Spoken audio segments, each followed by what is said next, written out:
Assalamualaikum warahmatullahi wabarakatuh. Salam sejahtera bagi kita semua. Kami dari kelompok 4 kelas ITPA akan menyampaikan video hasil praktikum kami yang berjudul pembuatan sirup nanas dengan proses termal. Berikut merupakan nama-nama anggota dari kelompok 4 kelas ITPA. Bagian yang pertama adalah pendahuluan. Nanas merupakan salah satu komoditas buah yang bersifat mudah rusak, susut, dan juga cepat busuk. Disebabkan karena tingginya kandungan air yang ada pada nanas sehingga menyebabkan mikroorganisme dapat mempercepat kerusakan pada nanas. Salah satu cara mengatasinya adalah dengan melakukan pengolahan pada nanas, yaitu dengan membuat sirup nanas.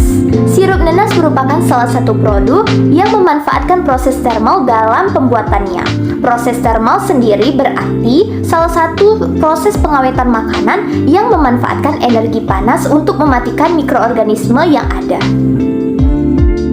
Selanjutnya adalah alat dan bahan yang digunakan dalam praktikum pembuatan sirup nanas dengan proses termal. Alat yang digunakan yaitu blender, sendok, pisau, gelas, talenan, saringan, botol kaca, piring, panci, termometer, dan juga baskom, serta kompor. Sementara itu, bahan yang diperlukan yaitu nanas, CMC sebagai pengental, garam, gula, dan juga air. Pada tahap awal, buah nanas matang dikupas, kemudian dipisahkan daging dari mata dan hati nanas.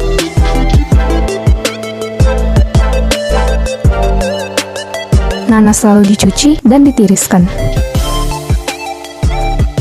Daging nanas yang sudah bersih lalu dapat diblansing dengan cara merendam nanas pada suhu 40 derajat Celcius selama 4 menit.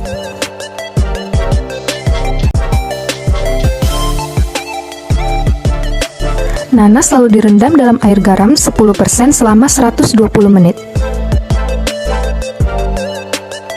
Nanas lalu dipotong kecil-kecil untuk memudahkan proses pemblenderan.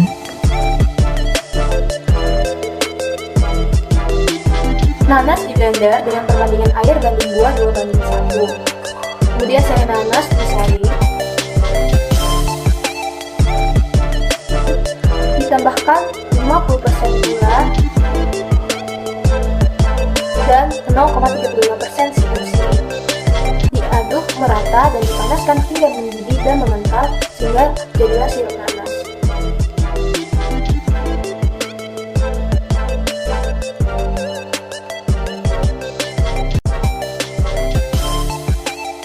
Dilakukan pensterilisasian botol di suhu yang tinggi.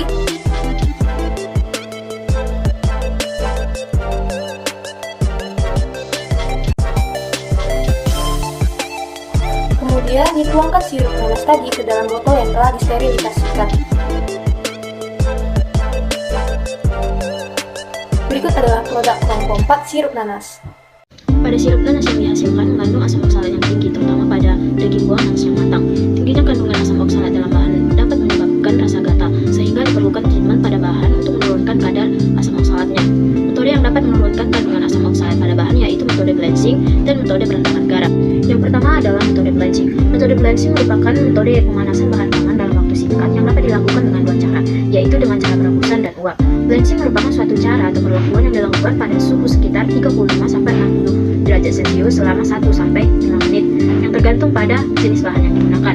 Tujuan dari blanching adalah untuk menonaktifkan enzim yang terdapat pada permukaan bahan, dapat menurunkan kandungan asam oksalat yang terdapat di dalam bahan, dan untuk membersihkan permukaan bahan dari kotoran dan organisme, dapat mencerahkan warna dan membantu menghambat penurunan vitamin. Metode yang kedua yaitu perendaman garam. Tujuan dari perendaman garam yaitu dapat menurunkan kandungan asam oksalat karena akan mereduksi asam oksalat yang terdapat pada bahan.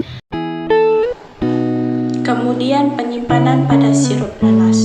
Pada penyimpanan sirup nanas pada suhu 7-12 derajat Celcius, sirup nanas akan bertahan selama 2-4 minggu. Sedangkan dalam penyimpanan sirup nanas pada suhu 27 derajat Celcius atau pada suhu ruang akan bertahan selama 3-7 hari. Satunya adalah pengaruh pengolahan panas terhadap nilai gizi komoditas sirup nanas. Dapat dilihat pada tabel yang diambil dari jurnal Agapo dan Apriani tahun 2019. dapat diketahui dari tahapan tersebut yaitu nilai pH pada metode balancing meningkat dan disebabkan karena pada proses pengolahan balancing dapat zat gizi ataupun nutrisi ataupun zat kimiawi yang tidak tahan panas sehingga rusak pada saat balancing ataupun yang larut dengan air panas. Sedangkan pada perlakuan perendaman dengan garam terjadi penurunan pH, di mana pH yang menurun yang disebabkan karena terdapat reaksi air dengan garam. Pada bagian anion ataupun asam kuat pada garam tidak dapat bereaksi dengan air sehingga ion H positif tertinggal di dalam air yang menyebabkan air bersifat asam. Sedangkan pada kation atau basa lemah berikatan dengan air. Selanjutnya adalah kadar asam oksalat. Terjadi penurunan terbanyak pada perlakuan balancing dan juga perendaman garam, dan terbanyak yaitu sebanyak 28,3% penurunan kadar asam oksalat yaitu pada perlakuan perendaman dengan garam, yang disebabkan karena adanya reaksi terikat kimiawi antara asam oksalat dengan struktur atau rangkaian kimiawi dari garam.